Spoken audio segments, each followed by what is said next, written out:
au style un peu 60s. La chemise était à mon grand-père, elle doit dater des années 60. Bon, la cravate va pas du tout niveau couleur, mais je voulais une cravate un peu fine comme ça. Bon, on va pas parler chiffon, on en a rien à brère, on n'est pas là pour ça. La belle tarte est magnifique. Allez,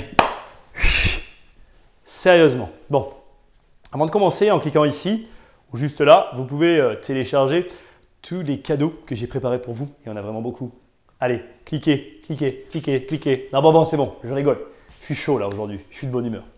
Bon, allez, sérieusement, vous avez vu le titre encore une fois, entrepreneur, investisseur ou homme d'affaires. Je voulais vraiment la faire cette vidéo. Je voulais un style un peu décalé. Vous me direz dans les commentaires si j'ai réussi. Peut-être que je suis affreux, mais c'est pas grave, j'assume. Allez, je vais quand même discuter de ça parce que bizarrement, il faut qu'on se situe. Et pour ça, on va commencer par mettre une vidéo que vous allez regarder brièvement. Après, on va en discuter. Et puis après, je vais m'enfoncer dans l'explication. Allez, à vous les studios, vidéo.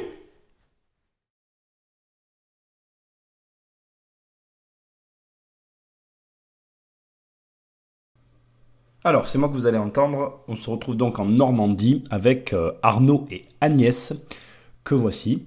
Donc ces deux personnes en fait surtout Agnès est une entrepreneur. Donc comprenez que voilà, vous voyez, elle est en train de transporter donc des WC, sont des WC d'expo. Elle a créé un produit que vous voyez rapidement, brièvement sur le WC, qui est en fait une lunette de WC échangeable. Vous voyez très facilement. Donc vous la clipsez, vous la déclipsez à volonté avec différentes couleurs. Alors je vais couper maintenant. On va avancer immédiatement à un autre moment que voici. Donc là, Agnès nous explique que donc elle a créé tout un ensemble de produits, elle a dû investir et donc avant d'investir, elle a créé de nombreux prototypes qu'elle va brièvement montrer ici. Et chacun des prototypes, donc ça c'est le premier, a été une évolution jusqu'à ce qu'elle doive prendre un ingénieur pour fabriquer le produit final. Donc résultat des courses, pour pouvoir créer tout ça, elle en a eu pour plus de 100 000 € d'investissement. Donc il vous faut comprendre que elle a tout mis dans cette entreprise et c'est vraiment son bébé. À cela, il vous faut ajouter encore un ticket d'entrée. Donc cette courte vidéo, on va basculer maintenant, se situe, donc là vous les voyez partir pour la foire de Paris. Donc en fait ils vont à la foire de Paris et ils ne vont prendre qu'un seul stand pour vendre leurs lunettes de toilette. Là, en fait, elle explique donc notamment que les gens sont contents de voir la camionnette et elle explique ensuite qu'elle va devoir vendre environ 70 cuvettes, je crois, par jour, quelque chose comme ça, pour rentrer dans ses frais sur la foire de Paris. Et donc, comme elle n'a qu'un seul stand, la foire de Paris va être un moment vraiment très important pour elle. Donc nous voilà donc à la foire de Paris et là nous allons, le reportage nous emmène avec notre personne. Donc précédemment je vous ai présenté Agnès et là vous allez rencontrer donc ce monsieur qui, si ma mémoire est bonne, s'appelle Jean-Christophe. Il est en train en fait d'installer un stand sur l'angle dans un angle au niveau des passages de la foire de Paris. Et il explique que ce sont des points stratégiques. C'est un habitué de la foire de Paris. Je crois que cela fait 10 ans qu'il fait la foire de Paris. Et il explique donc qu'il y a des points stratégiques et tout un tas d'éléments à connaître pour pouvoir bien gérer la foire. À cela, il faut que vous sachiez que donc sur ce stand, je crois qu'il vend, je me rappelle plus ce qu'il vend sur ce stand, mais vous allez voir. Le reportage continue, donc on avance et nous le retrouvons ici, donc sur un autre stand, où en fait il est en train de présenter un épluche légumes.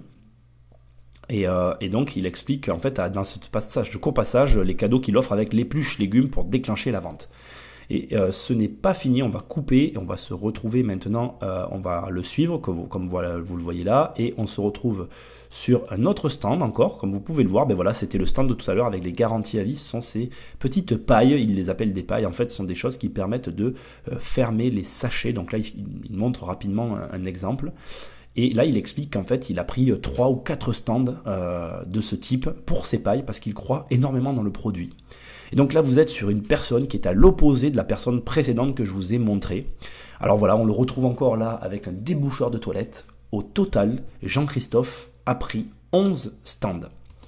Donc, lorsque on se retrouve aux enregistrements des commandes, Jean-Christophe, lui, va déposer un chèque de, vous allez le voir, 32 000 euros. Et à cela, comme il l'explique, il faut ajouter la marchandise et le paiement des salariés qu'il va y avoir sur les 11 stands. Et en fait, ce Jean-Christophe que vous voyez là a dépensé la même somme que Agnès que je vous ai montré précédemment. Donc nous nous retrouvons sur deux personnes qui ont eu deux stratégies totalement différentes et qui pourtant font toutes deux la foire de Paris, et nous allons voir ensemble ce que j'en pense. Vous avez vu, voilà, donc c'était en fait une vidéo de M6 qui est passée il n'y a pas très longtemps, enfin peut-être un peu maintenant, je ne me rappelle plus. Mais j'avais cette vidéo en tête, bon j'ai trouvé ce que j'ai pu, j'ai que ça. Réellement, il y avait une autre partie où en fait, vous avez vu la personne qui avait le stand là, qui avait plusieurs stands. Cette personne en fait dans la troisième partie apportait des informations vraiment importantes pour ce que je vais vous expliquer, mais on va en parler. Alors, on va parler d'abord de cette vidéo. Je ne juge personne et vous allez voir, ce n'est pas ce que vous croyez. On va faire d'abord 3 traits. Ok? Jusque-là, vous pouvez que être d'accord avec moi. Ici, on va mettre l'entrepreneur. Ok? Ici, on va mettre l'investisseur. Et ici, on va mettre l'homme d'affaires. Voilà. Voilà les 3 grandes catégories. Et donc, la vidéo que je viens de vous montrer nous parle de 2 catégories. Et oui. Alors, je vais vous montrer. Vous avez vu la personne avec les lunettes de toilette. Alors, qu'est-ce qu'a fait cette personne? Cette personne a investi 120 000 euros dans un projet. Elle a créé une entreprise, elle a créé un concept, elle a travaillé, elle a investi toute son énergie. Cette personne est un entrepreneur. Je vais faire une lunette de toilette. Oh, je dessine bien. Hein. Bon, sérieusement, cette personne est un entrepreneur. Qu'est-ce qui se passe quand on est entrepreneur? On prend des risques, de gros risques. Elle a vraiment mis tout son argent, tout son cœur, toute son âme dans un projet. Et ça, c'est le travail des entrepreneurs. Les entrepreneurs créent des choses. C'est des producteurs. Donc, je vais écrire producteur.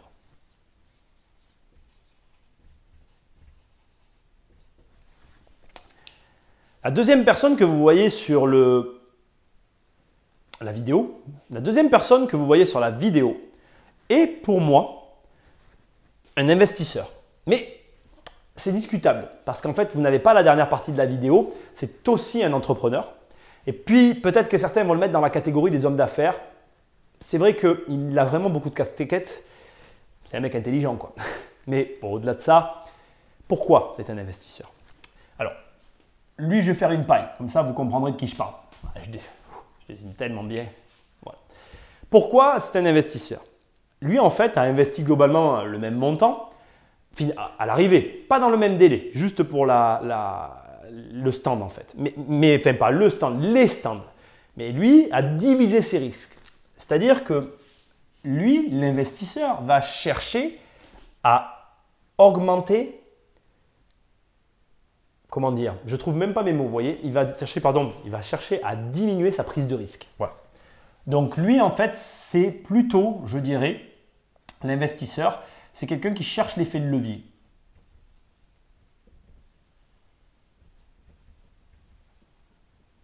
Voilà. Donc ça veut dire quoi? C'est facile en fait. Lorsqu'on est investisseur, on va aller à un endroit et on va évaluer les forces en puissance. Alors moi, j'aime bien dire ça comme ça. En gros, la pression qui est exercée sur l'endroit. Donc là, on est à la foire de Paris. La personne sait qu'il y a énormément de passages. Il choisit d'avoir plusieurs stands. Et en fonction de ces stands, il fait des positions stratégiques. Il a des démarches marketing. Vous avez vu, il a vraiment tout un concept derrière. Il multiplie ses chances de gain. Et au final, avec ses… Alors, je me rappelle, je n'ai pas fait attention aux chiffres, mais en gros, avec ses 8 stands, d'accord, il a divisé son risque par 8, d'accord. Et en ayant divisé son risque par 8, il a augmenté sa possibilité de gain. Et voilà le travail d'un investisseur. Donc vous l'avez compris, je n'ai pas vraiment fait de vraie intro de cette vidéo, mais je vais brièvement vous montrer les différences entre un entrepreneur, un investisseur et un homme d'affaires. Et vous allez voir qu'en réalité, on se situe tous quelque part et que c'est à nous après de savoir ce sur quoi on veut s'orienter. Donc, vous avez vu un investisseur, alors comme je vous l'ai dit, en plus il est producteur, hein, je le sais parce que j'avais vu la totalité du reportage et il se trouve qu'il a inventé des trucs. En fait, pour tout vous dire, et c'est vachement intéressant, c'est un ancien entrepreneur qui avait tout misé sur l'un de ses projets. Et ce qui s'est passé en fait, c'est que le projet, il s'est planté. Et je pense que la réaction à ça, c'est de dire je continue mes projets de production, mais je divise mon risque. En fait, réellement, j'ai fait la flèche dans ce sens-là, mais elle est fausse ma flèche. C'est plutôt dans ce sens-là qu'elle va. D'ailleurs, regardez. Hop là, c'est sale sur mes doigts. En fait, ça va dans ce sens-là. Ça a été un entrepreneur qui est devenu un investisseur parce qu'il s'est dit je vais continuer à faire ce que je fais, mais je vais diviser mes risques parce que je ne veux plus me retrouver le bec dans l'eau. Parce qu'en fait, dans la suite du reportage, il explique qu'il avait tout misé sur un produit. Le produit ne s'est pas vendu. Il a tous les stocks, il a tout gardé sur les bras, il a pris tous les risques. Et voilà. Alors, je viens de vous parler de l'entrepreneur. Donc, l'entrepreneur, c'est un producteur qui va produire quelque chose, comme cette dame. Elle met toute son énergie dedans et elle a un potentiel de gain, un potentiel de perte aussi, parce que si elle ne vend pas ses lunettes de WC, ben, elle perd de l'argent. Et son rôle à elle, c'est de vendre son produit, de vendre son entreprise. Et voilà ce que fait un entrepreneur. L'investisseur, lui, va donc, comme je viens de vous le dire maintenant, diviser son risque pour avoir du gain. Maintenant, l'homme d'affaires. Alors, l'homme d'affaires, c'est plus particulier. L'homme d'affaires, déjà, au départ, il a de l'argent. Et l'homme d'affaires va faire, comme son nom l'indique, une affaire. Donc, lui, c'est vraiment, par essence même, le genre de personne qui va faire ce que j'appelle moi du coup par coup. Mais pas que. En fait, l'homme d'affaires peut avoir plusieurs casquettes. Il va avoir accès à des affaires auxquelles on n'aura pas accès ou alors auxquelles on va avoir accès, mais que seul lui va être capable de les voir. L'homme d'affaires, c'est quelqu'un qui ne va pas forcément faire, comme on dit, de sentiments dans le business et qui va avoir une tendance très forte à avoir des leverage, des gains énormes en fait, même démesurés. Alors, on les retrouve où? On les retrouve souvent sur des marchés tendus, comme le marché de la faillite. Je ne vais pas rentrer dans ce débat-là, mais c'est un marché où vous pouvez faire des très bonnes affaires. Et il y a des gens qui sont là que pour faire des affaires. Ils achètent à des prix défiant toute concurrence, ils vont revendre ou ils vont garder aussi.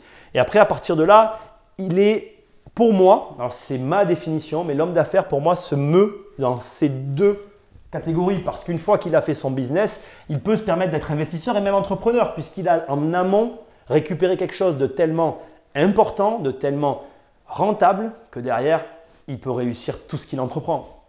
Un des meilleurs exemples d'un homme d'affaires d'exception, c'est Bolloré. Je n'aime pas donner de nom, mais je ne peux pas dire autrement. Si Bolloré a réussi toutes ses affaires, c'est grâce à la première qui lui a dégagé tellement de cash, tellement d'argent qu'après derrière, il a pu investir, répartir son argent. L'argent a un cycle et dans ce cycle, au bout d'un moment, on arrive au moment où on peut splitter les fonds. Quand on arrive à ce moment-là, quand notre capital est assez gros pour l'éclater, là, on bascule, paf, on devient investisseur, entrepreneur, on devient tout en fait. On est tout à la fois. Et c'est pour ça qu'on dit que l'argent appelle l'argent parce que l'objectif, c'est d'être un homme d'affaires au départ puisque vous allez pouvoir avoir accès à tout. Mais en réalité, vous allez vous rendre compte que n'est pas qui veut un homme d'affaires. Les hommes d'affaires, il n'y en a pas tant que ça en fait en réalité. Je dirais que c'est une espèce rare. Mais bon, c'est un autre débat, je ne vais pas parler de ça. Moi, je vais revenir aux deux cas qui nous intéressent. Nous, vous, moi, on a tendance à plutôt être des investisseurs. Et c'est plutôt bon, question risque. Par contre, question gain, il vaut mieux être un entrepreneur. Je vais vous expliquer pourquoi. L'entrepreneur prend beaucoup plus de risques que l'investisseur. Mais potentiellement, si l'entrepreneur a dans ses mains quelque chose de très rentable, de très profitable, ça lui explose à la figure. Pow! Je vais vous donner un exemple et je bascule de l'autre côté. Un entrepreneur comme Larry Page et Sergey Brin, Google, ça vous parle? Eh bien voilà. Voilà des entrepreneurs. Ils ont créé quelque chose, ça leur a pété à la gueule d'un coup, alors qu'au moment où ils créent, c'est au moment où, en 2000, c'est la bulle Internet, ni vous, ni moi, vous auriez créé Google. Je veux dire, à l'époque, Google, ça servait à rien, quoi. Enfin, je ne veux pas minimiser, mais la bulle Internet vient d'exploser, plus personne n'a d'argent, sont les seuls à avoir eu une levée de fonds quelque temps avant la crise. Donc du coup, certes, ils ont les reins pour assumer la crise, mais ils se retrouvent à référencer quelque chose qui n'est plus à la mode. Donc si demain, je ne sais pas, moi je vous dis une bêtise, mais vous avez, vous êtes à l'époque des chevaux et vous venez de créer la selle révolutionnaire qui va permettre à tous les cavaliers de monter son cheval sans avoir mal au cul. Pardonnez-moi l'image. Mais que 6 mois après, la voiture arrive. Bon, comment vous dire, votre selle, vous la mettez là où ça fait pas mal. Bon, elle n'était pas bonne, mais vous m'avez compris. Ben, c'est un peu la même chose en fait. Voilà. Et c'est ça l'entrepreneur en fait. L'entrepreneur, il va se mettre en position de créer quelque chose sans aucune certitude sur un résultat, sans aucune possibilité de splitter son risque, de l'éclater comme l'investisseur, et il espère un fort rendement pour après pouvoir faire autre chose. Mais pour moi, alors voilà, c'était le point de cette vidéo. Je voulais vraiment vous dire qu'en fait, là où vous allez gagner le plus d'argent, c'est en étant des entrepreneurs. Il n'y a pas de secret. La possibilité de gain est beaucoup plus importante ici que là et même que là. Et oui, ça paraît fou, mais des hommes d'affaires qui vont avoir la capacité de gagner autant que des entrepreneurs, il y en a. Je vais vous prendre le cas de, j'ai son nom au bout de la langue, LVMH, très connu, parce qu'en fait, quand il récupère la maison Vuitton et qu'il incorpore les gadgets à la maison Vuitton, certes, il redore complètement le blason de Vuitton et il fait exploser Bernard Arnault, son nom vient de me revenir, bon bref, il fait exploser la cote de Louis Vuitton, mais il ne faut pas oublier que c'est avant tout un homme d'affaires qui rachète quelque chose et qui après, c'est pas un entrepreneur, voilà, c'est ce que je veux vous dire, c'est qu'en réalité, qui a créé Vuitton? Un entrepreneur. Et qui a fait exploser Vuitton? Un homme d'affaires. Mais parce qu'en fait, après, l'homme d'affaires est devenu un investisseur qui a, en investissant, splitté son risque en voulant augmenter la marge de sa société pour réussir à avoir des gains plus importants. Donc, vous voyez, la vidéo que je voulais vous faire absolument, qui était importante pour moi, c'était de vous montrer qu'en fait, il y a 3 grandes catégories, dont une qui est une espèce rare, mais il y a quand même 3 grandes catégories. Et que vous ne pouvez pas dire de quelqu'un que vous croisez qui crée une boîte, ah ben lui, c'est un homme d'affaires. Puis vous n'allez pas croiser un mec qui est en train d'acheter de l'immobilier comme moi, ah ben lui, c'est un entrepreneur. Non, en fait, chaque chose a son sens, selon moi. Vous n'êtes pas obligé de parler comme je parle. Mais pour moi, voilà, l'entrepreneur, c'est un créateur d'entreprise. Allez, je vous l'écris. C'est un créateur, tout court d'ailleurs. Parce qu'il n'est pas obligé de créer une entreprise, c'est un créateur, un entrepreneur. Un investisseur, donc, c'est quelqu'un qui fait des probabilités. J'adore ce mot, moi. Voilà, il fait des probas. Donc, les investisseurs, ils font des probabilités, en fait.